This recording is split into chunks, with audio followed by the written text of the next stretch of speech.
नमस्कार दोस्तों, crime podcast इस यूट्यूब चैनल में आप सभी का स्वागत है। मैं हूं शिवराज और आप सुन रहे हैं क्राइम पॉडकास्ट। तो चलिए आज की एक घटना को शुरुआत करते हैं। आज मैं आपके लिए एक बहुत ही दर्दनाक कहानी लेकर आया हूं। यह अपराध का मामला अपने देश का नहीं है, ये मामला अपने ही पड़ोसी देश नेपाल का है। यह केस नेपाल में एक जाना माना आपराधिक मामला है। यह हादसा जिस लड़की के साथ हुआ था उसका नाम ख्याति श्रेष्ठ था। दुर्भाग्य से इस केस के संबंधित ज्यादा तस्वीरें इंटरनेट पर उपलब्ध नहीं है, तो इसलिए कुछ गिनी चुनी तस्वीरों के साथ मैं इस वीडियो को आपके सामने पेश कर रहा हूं। तो चलिए अब मैं आपको ख्याति श्रेष्ठ के साथ हुई उस घटना की पूरी कहानी सुनाता हूं। ख्याति श्रेष्ठ एक 19 साल की नौजवान लड़की थी जो कि अपने माता पिता के साथ नेपाल में रहती थी। ख्याति पढ़ाई में बहुत होशियार थी। ख्याति का एक सपना था कि वो पढ़ लिख कर पायलट बनना चाहती थी।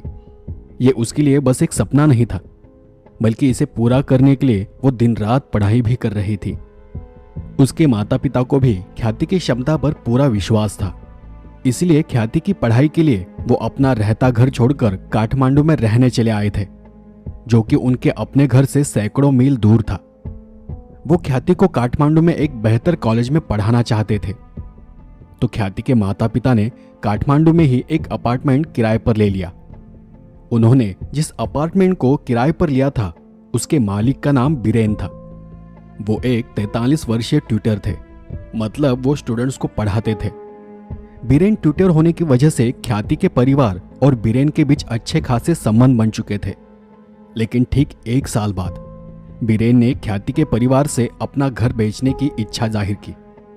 पैसों की जरूरत की वजह से बीरेन अपना अपार्टमेंट बेचना चाहता था, इसलिए ख्याति के परिवार को वो घर छोड़ना पड़ा। लेकिन फिर उन्होंने एक ऐसा मकान ढूंढा जो कि ख्याति के कॉलेज के करीब था। कुछ ही दिनों में ख्याति का परिवार उस नए मकान में शिफ्ट हो गया। 5 जून 2009 उस सुबह ख्याति को एक अनजान महिला का फोन आया।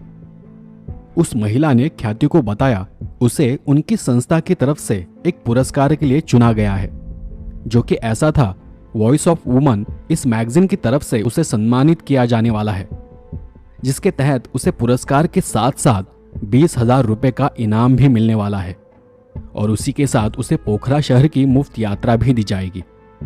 उस महिला ने आगे कहा कि अगर ख्याति पुरस्कार पाना चाहती है तो उसे जल्द से जल्द पुत्तल सड़क इस जगह पर कुछ फॉर्मेलिटीज को पूरा करना होगा। ऐसा पुरस्कार जीतने की खबर सुनकर ख्याति भी बहुत खुश हो गई थी, लेकिन फिर भी उसके मन में थोड़ा शक जरूर था।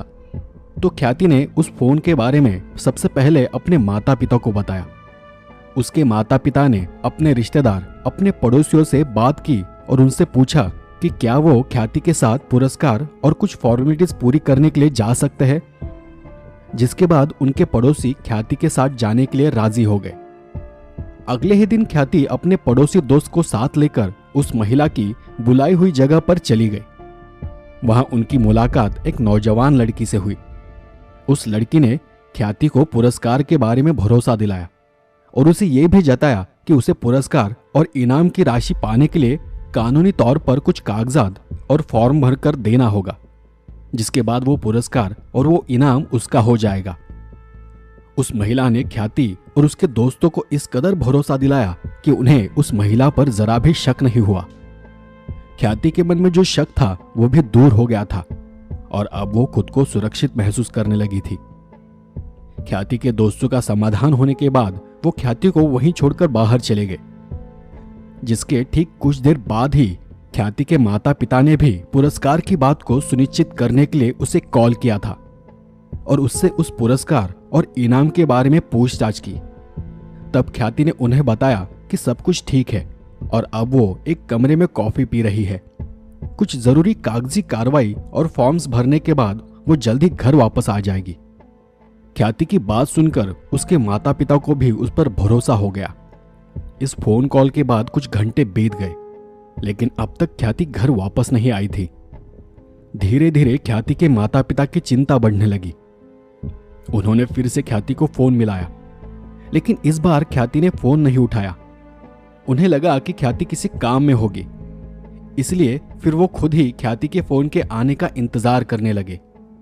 वो इस उम्मीद में थे कि ख्याति उन्हें खुद फोन करेगी, लेकिन अंधेरा होने लगा था और अब तक ख्याति ने उन्हें कोई भी मैसेज, कोई भी फोन नहीं किया था।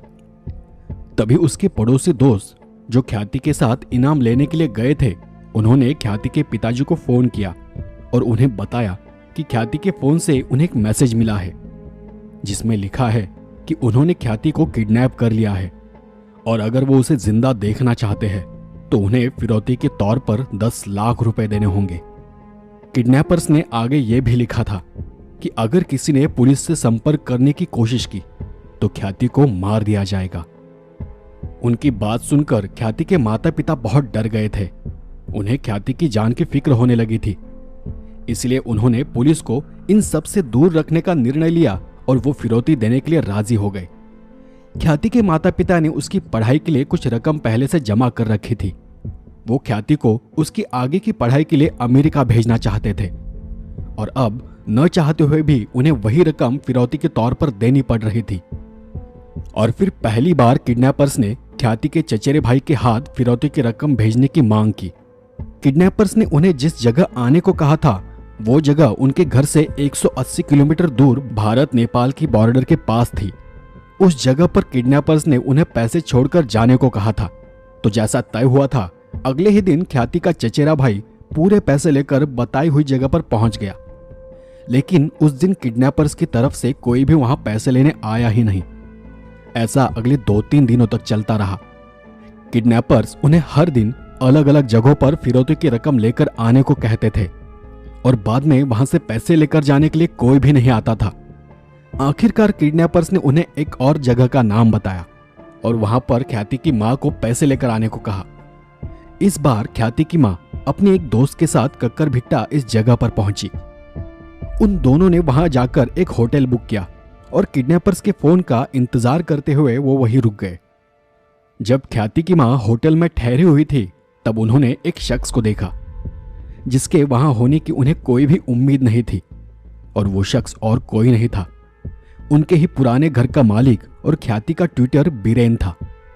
ख्याति की मां ने तुरंत अपने परिवार के लोगों को यह बात बताई और उनसे कहा कि उन्हें शक है कि ख्याति के अपहरण के मामले में बीरेन का हाथ हो सकता है। लेकिन परिवार के लोगों ने उन्हें बस प्लान के मुताबिक काम करने को कहा क्योंकि ख्याति को लेकर वो कोई भी रिस्क नहीं लेना चाहते थे। अब ख्याति को किडनैप किए हुए 12 दिन बीत चुके थे और अब तक किडनैपर्स की तरफ से ख्याति के बारे में उसके परिवार वालों को कोई भी जानकारी दी नहीं गई थी। उन्हें तो ये तक पता नहीं था कि वो जिंदा है भी या नहीं। ख्याति के परिवार वालों ने आखिरकार ये निर्णय लिया कि योजना के तहत वो सबसे पहले किडनैपर्स को पैसे दे देंगे और जब ख्याति सुरक्षित घर वापस आ जाएगी तो उसके बाद अगर सच में बीरेन का इस मामले में हाथ है और अगर वो सच में इस किडनैपिंग में शामिल है तो फिर वो सभी पुलिस को जाकर ये खबर कर देंगे। तो जैसे तय हुआ था, अगले दिन किडनैपर्स द्वारा पैसे छोड़ने के लिए एक नई जगह बताई गई थी। इस बार जो मित्र ख्याति की मां के साथ उनके साथ आया था वो खुद ही पैसे लेकर जाने के लिए तैयार हो गया। फिर जैसे वक्त और जगह तय हुई थी, उस दोस्त ने अपहरणकर्ता को पैसे सौंप दिए, लेकिन किडनैपर्स को पैसे देते वक्त उसने किडनैपर को पहचान लिया। इस बात से किडनैपर घबरा गया और उन दोनों के बीच हाथापाई शुरू हो गई। किडनैपर ने उस आदमी पर हमला करने की कोशिश की, लेकिन वो दोस्त किडनैपर से लड़ने में और अपनी जान बचाकर भागने में सफल रहा। वो फौरन ख्याति की मां के पास लौट आया और उसने उन्हें बताया कि उसने जिस किडनैपर को पैसे दिए हैं वो और कोई नहीं बल्कि बीरेन ही है।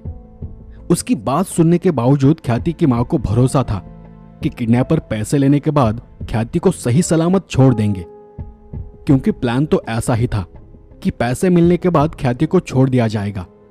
और इसीलिए पैसे देने के बाद वो दोनों काठमांडू अपने घर वापस चले गए। लेकिन उस दिन भी ख्याति घर वापस नहीं आई। उन्होंने उसके अगले दिन भी ख्याति का इंतजार किया, पर ख्याति की उन्हें अब तक कोई खबर नहीं मिली थी। आखिरकार ख्याति के परिवार वालों ने पुलिस से संपर्क करना ही ठीक समझा।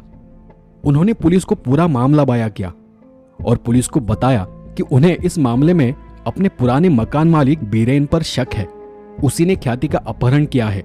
उन्होंने पुलिस को यह भी बताया कि उनके पास बीरेन के खिलाफ कोई भी पक्का सबूत नहीं है लेकिन जब वो किडनैपर्स को फिरौती की रकम देने गए थे, तब वो जिस होटल में रुके हुए थे उसी होटल में उन्होंने बीरेन को भी देखा था। इतना ही नहीं, बल्कि उनके साथ जो दोस्त था जो किडनैपर्स को पैसे देने गया था, उसने भी बीरेन को देखने का दावा किया था। बीरेन को जिस होटल में देखा गया था वो उसके घर यानी काठमांडू से सैकड़ों मील दूर था। तो ख्याति के परिवार के अनुसार उस वक्त उसके वहां होने का कोई भी मतलब नहीं बनता था। इस जानकारी के बलबूते पर पुलिस ने 21 जून को काठमांडू से बीरेन को हिरासत में ले लिया और उससे पूछताछ की गई। शुरुआती जांच में बीरेन ने अपने बयान में ख्याति के अपहरण की बात को पूरी तरह से ठुकरा दिया, लेकिन जैसे जैसे पुलिस के सवाल बढ़ते चले गए और पुलिस उससे सख्ती से पेश आने लगी, बीरेन ने अपना गुनाह कबूल कर लिया। आखिरकार उसने पुलिस को बताया कि पैसों के लिए उसी ने ख्याति का अपहरण किया था। जांचकर्ताओं ने इस बात की पुष्टि की कि बीरेन को जुए की लत लगी थी और इसी कारण से उसने अपने ऊपर भारी कर्जा कर लिया था। उसे किसी भी हालात में वो कर्जा चुकाना था, वरना उसकी जान जा सकती थी। वो ये भी जानता था कि ख्याति के माँ बाप के पास काफी पैसे हैं जो कि उन्होंने ख्याति की पढ़ाई के लिए जमा कर रखे हैं, और इसीलिए उसने ख्याति का अपहरण की योजना बनाई। पैसे लेने के बाद वो पुलिस से बचने के लिए जल्द ही देश छोड़कर जाने वाला था, लेकिन उससे पहले पुलिस ने उसे पकड़ लिया। उसके इस पूरे प्लान में बीरेन ने उसी के एक स्टूडेंट को शामिल कर लिया था जिसका नाम मेरिना था, और वो महज एक 16 साल की नाबालिग लड़की थी। बीरेन खुद शादीशुदा था और उसके 2 बच्चे भी थे, लेकिन इसके बावजूद भी उसके मेरिना के साथ अनैतिक संबंध थे। उनकी योजना कुछ इस तरह की थी कि मेरिना ख्याति से एक मैगजीन के मेंबर के तौर पर मुलाकात करेगी और उसे पुरस्कार और इनाम की रकम का लालच देगी, जिसमें वो पूरी तरह से सफल भी रही थी। जिसके बाद वो ख्याति को जरूरी कागजी कार्रवाई के नाम पर एक फ्लैट में लेकर चली जाएगी। वहां जाने पर उसने प्लान के तहत ख्याति को कॉफी पिलाई। ये वही वक्त था जब ख्याति के माता पिता ने ख्याति से आखिरी बार फोन पर बात की थी। ठीक उसके कुछ देर बाद मेरिना ने ख्याति को पीने के लिए एक कोल्ड ड्रिंक दिया जिसमें बेहोशी की दवा मिलाई गई थी, और जिसे पीते ही ख्याति बेहोश हो गई। लेकिन जल्द ही ख्याति वापस होश में आ गई, जिसके बारे में मेरिना और बीरेन ने सोचा ही नहीं था। जब ख्याति को अचानक से होश आ गया तो वो जोर जोर से चिल्लाने लगी। बीरेन ने जल्दी से ख्याति को दबोच लिया और उसके मुंह पर क्लोरोफॉर्म लगा हुआ एक कपड़ा डाल दिया। लेकिन बीरेन ये नहीं जानता था कि जल्दी जल्दी में उसने बहुत ज्यादा मात्रा में क्लोरोफॉर्म का इस्तेमाल किया था, जिसके कारण कुछ ही देर में ख्याति की जगह पर ही मौत हो गई। जब तक बीरेन समझ पाता कि उसने क्या किया है, तब तक बहुत देर हो चुकी थी। ख्याति को मरा हुआ देखकर बीरेन की सोच ने काम करना ही बंद कर दिया था, और फिर इसलिए बीरेन ने ख्याति के बॉडी को ठिकाने लगाने के लिए उसके शरीर के कई सारे टुकड़े कर दिए। उसने ख्याति के हाथ और पैर अलग अलग टुकड़ों में काट दिए और उसके सिर को अलग करने के लिए उसकी गर्दन को बीच से ही काट दिया। उसके बाद बीरेन ने अलग अलग जगहों पर जाकर ख्याति के शरीर के अंगों को फेंकना शुरू कर दिया, ताकि पुलिस को अगर पता चला भी तो वो कभी इस मामले को सुलझा ना पाए। जिस दिन ख्याति के माता पिता ने इस मामले की पुलिस को खबर की थी, उसके बस कुछ दिन पहले ही पुलिस को एक बक्सा मिला था जिसमें उन्हें किसी लड़की के पैरों के अवशेष मिले थे। पुलिस और ख्याति के माता पिता को बाद में पता चला कि वो ख्याति के ही पैर थे। उसके बाद पुलिस ने ख्याति के बाकी शरीर के अंग ढूंढने के लिए खोजबीन शुरू कर दी, जिसमें पुलिस ने अलग अलग जगहों से ख्याति के बॉडी के अंग बरामद किए। बीरेन ने ख्याति के एक पैर को 3 टुकड़ों में काट दिया था, तो दूसरे पैर को 2 टुकड़ों में। बीरेन ने आखिरकार उस जगह के बारे में भी बताया जहां उसने ख्याति के सर को काटकर फेंक दिया था, जो कि पुलिस ने सबसे आखिर में बरामद किया। जब वहां के स्थानीय लोगों को इस घटना के बारे में पता चला तो लोगों में घटना को लेकर गुस्सा बढ़ता चला गया। लोगों ने सरकार से उन दोनों अपराधियों को कड़ी से कड़ी सजा देने की मांग की। ख्याति के खून के मामले में बीरेन को 39 साल की जेल की सजा सुनाई गई और उसके गुनाह में जिस लड़की ने उसका साथ दिया था उसे भी 34 साल की सजा सुनाई गई, जिसे फिर अच्छे व्यवहार के कारण सजा कम कर 2020 में जेल से रिहा कर दिया गया।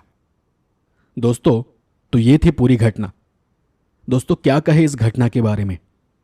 एक शख्स की बेवकूफ़ी के चलते पैसों की लालच के चलते ख्याति जैसे एक होनहार और होशियार लड़के को बेवजह अपनी जान से हाथ धोना पड़ा, जबकि उसकी कोई भी गलती नहीं थी। बहुत दुख होता है जब मैं ऐसे किसी मामले को पढ़ता हूं, उसे सुनता हूं। ऐसी घटनाओं के माध्यम से मैं आपको बस ये बताना चाहता हूं कि लोगों पर विश्वास जरूर करें, लेकिन इतना भी नहीं कि हमें अपनी जान गंवानी पड़ जाए। एक आखिरी बात, किसी भी अनजान अपरिचित इंसान पर भरोसा करने से पहले उसे जांचे, उसकी बातों को अच्छे से परखे, अपने बड़ों की राय ले। जल्दबाजी में ऐसा कोई भी निर्णय न ले कि जिसकी वजह से आगे हमें पछताना पड़े। और सबसे आखिर में अपना ख्याल रखे। ऐसे ही किसी कहानी के साथ मिलते हैं अगले एपिसोड में। तब तक के लिए अलविदा।